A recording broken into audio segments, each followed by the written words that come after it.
Welcome back to Crawford-Clark Close-Up's Pixar season leading up to The Incredibles 2 in cinemas this summer, the studio's 20th animated feature.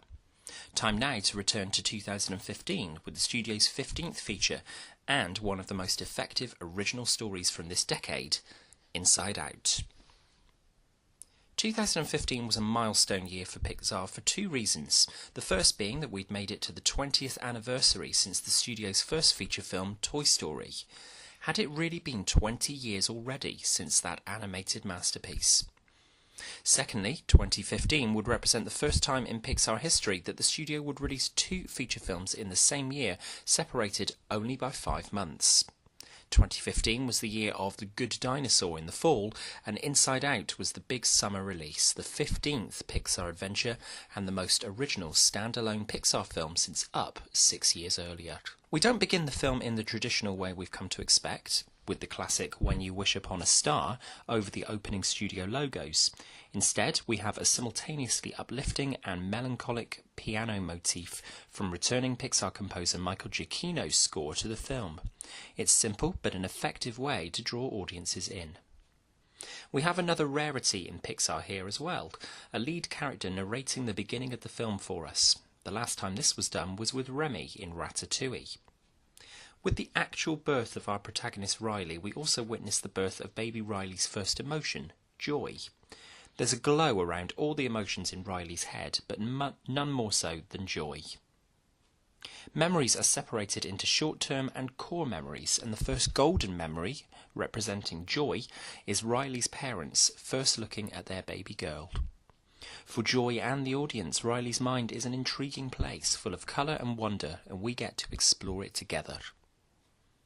It's when baby Riley first starts crying that we say hello to another emotion, sadness, a blue-coloured, sullen figure who actually becomes a new companion for Joy, much to the ever-exuberant Joy's frustration. Elongated fear quickly joins the two of them as Riley begins to grow up, and as a toddler decides to run around the house. Fear is constantly on edge, worried that she's going to fall over and hurt herself, whilst Joy sees the fun in exploring the house. Disgust is another addition, green and sassy, unhappy when Riley is given broccoli to eat by her parents for the first time, and anger is a curmudgeonly red-coloured male who enters the fold when Riley's parents tell her she won't get dessert unless she eats her greens. Luckily, Joy is on hand at the controls when Riley's dad decides to employ the aeroplane trick to make Riley eat the food, a trick that all the parents out there can relate to. Once again, it's Pixar catering for its younger and older audiences. Within the first 5 minutes alone, we learn so much from these emotions and how we all function, and the narrative and observations from these characters is absolutely spot on. As we said, this is one of Pixar's most original concepts, certainly of this decade, since 2009's Up. Pete Docter was at the helm there, and he returns here.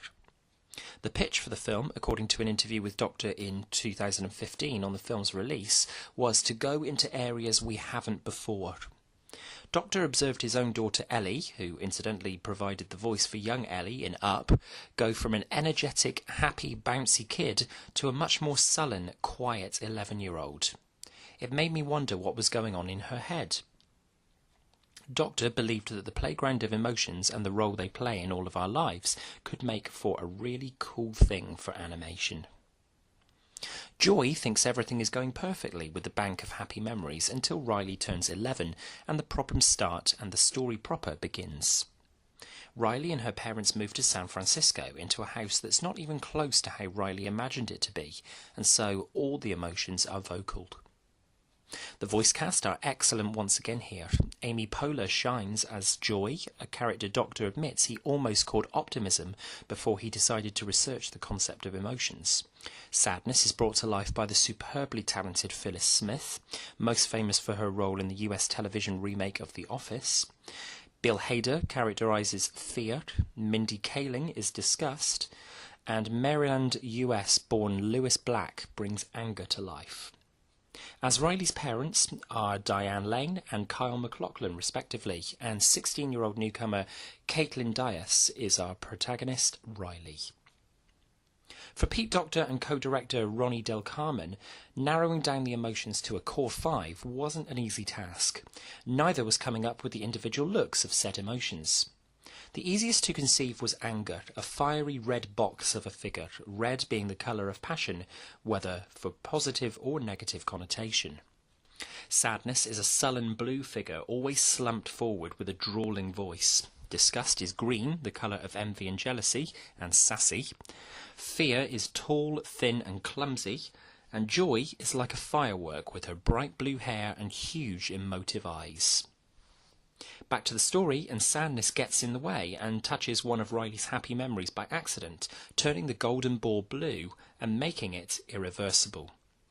Whenever Riley thinks of this memory now, she'll always reflect negatively on the moment. It's only when sadness tampers with Riley's memory she recounts on her first day at her new school and creates a core sadness memory that joy and sadness end up fighting over the existence of this memory, and they find themselves stranded together on the outer edge of Riley's mind, trying to make their way back to the control room. Left at the controls in the meantime are anger, disgust and fear, who bring out all of Riley's anxieties and frustrations as Riley and her parents sit down to eat dinner. Without joy or even sadness present to highlight to her parents that Riley is happy or upset, mixed emotions are on show. In a brilliantly insightful moment, again demonstrating Pixar's inclusive nature, when Riley responds in sarcastic ways to her mother's questions, we get a glimpse of the control room of Riley's mum's mind, with a panel of women as the different emotions. When Riley's mum looks for support from Riley's dad, the control panel in Riley's dad's mind, made up solely of men, are too busy watching a football match to be paying any attention. It's a perfectly realised sequence that demonstrates just how clever and innovative this studio are, and also how funny they can be. The catchy Triple Dent Gum commercial and the young boy with his emotions on overdrive as he bumps into Riley at the end of the film are two other such comic examples. Back to this moment, we don't just get to see inside a child's head, but also their parents, a trusty reminder that adults have emotions driving them at all times, as well as children. Essentially, this is Pixar playing with our emotions in the basest sense. As director Pete Docter highlights, all of Pixar's features are personal, and the creative team behind each film puts bits of themselves into all the characters. As a father himself, Docter has the same anxieties about his daughter growing up as any parent. Why can't I talk to my child? How can I make them laugh when they're unhappy?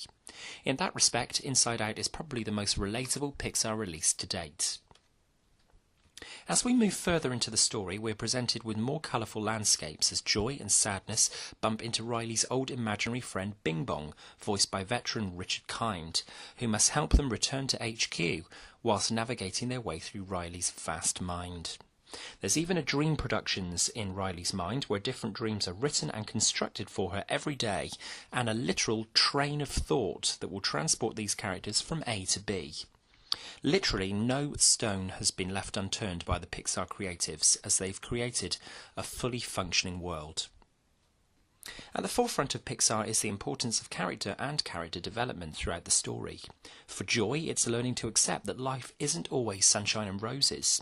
It's tinged with moments of sadness, anger, fear, disgust, that all need to coexist together and accept their own importance.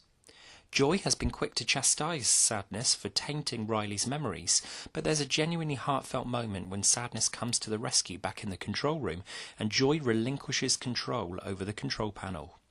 Riley returns home to her worried parents who feared she'd gone missing, and there's a combination of joy in seeing her parents again and getting their support and love, but an overbearing sense of sadness as Riley breaks down in front of her parents and can finally express to them how she feels. It's a beautiful moment in the Pixar canon, second only to the moment that comes a little earlier, where Bing Bong sacrifices himself to get Joy back up from the garbage of Riley's mind to the control room to save Riley. There's surely no dry eyes in the house when Joy looks down at Bing Bong slowly fading away from Riley's memory, who urges Joy to take her to the moon for me. This is Pixar at their heartbreaking best and represents our Crawford-Clark close-up standout scene. It's not often I find myself agreeing with critic Robbie Collin from The Telegraph, but when he says that, even measured alongside Pixar's numerous great pictures, it stands out as one of the studio's very best, I immediately find myself concurring with his assessment. Inside Out is a stunning piece of work, showcasing some of Pixar's very best work, and it's a perfect way to celebrate 2 decades of this pioneering studio who continue to surprise with every new feature. Inside Out undoubtedly became the most original concept from the continuously daring minds at Pixar Studios, and another highly deserved Oscar success. Inside Out is...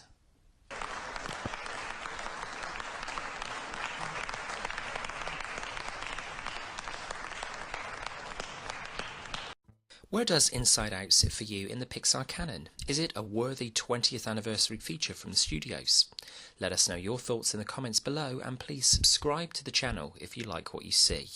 You can find Crawford-Clark Close-Up on Facebook and Twitter, and you can drop us an email with suggestions for the channel, crawfordclarkcloseup@gmail.com.